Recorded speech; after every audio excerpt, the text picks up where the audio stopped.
Jakob, það endar í nýju stiga sigri, ef ekki segja þetta hafi verið svona 5-7 stiga sigur sem þið kríðið út hérna, eða vinnið bara á ykkar heimavelli, svona alveg fyrst. Hversu gaman er að vera komið með úrslitakeppnina aftur í Austurbæinn? Þú veist, ég elska það og ég veit að það er mjög mikið af fólki sem elskar að fá þessa stemningu aftur í þennan sal. En að leiknum, þið vinnið þetta, þeir leiði lengst af en þeir ná að jafna hérna, þú veist ekki þegar rétt undir lokinu. Þeir virðist ná að, þeir eru sterkar á síðustu mínútum í brakinu. Hverju þakkar þau?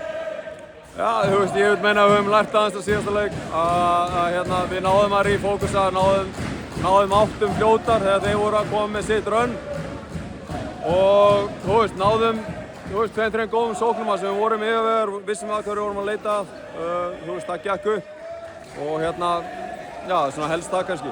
Í smá villuvandræðum og eigið svolítið erfitt með að koma svona ykkar topp skórurum í gangi eins og Toms í þessu fyrstu 2 leikjum. Hver er ráðinn fyrir næsta leik? Með hann? Já. Það er bara að halda áfram að reyna að fría hann og að reyna að búa til eitthvað fyrir hann en þú veist, við sýndum bara í kvöld að við getum unnið Stjörnuna á þess að hann skori neitt. Hann skoraði ekki neitt í dag.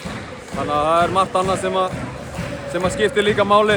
Það eru frákvöst og það er að stoppa raflaug hjá þeim og þú veist, þeir leggja náttúrulega rosalega áherslu á að stoppa hann en það eru aðrir möguleikar sóknarlega hjá okkur að ráðast á það.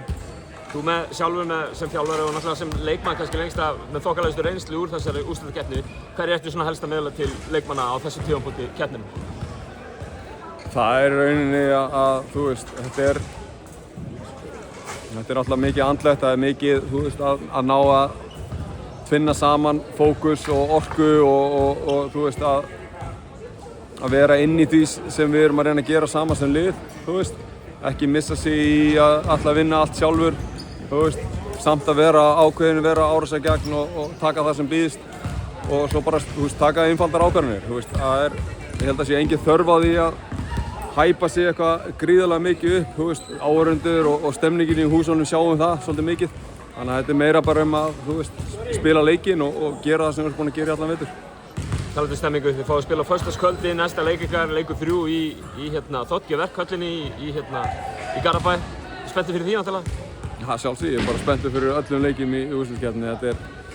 Þetta eru bara 2 gríðarlega góð lið að berjast og ég held að sé frábæri leikir að horfa á, þannig að ég er bara spenntur.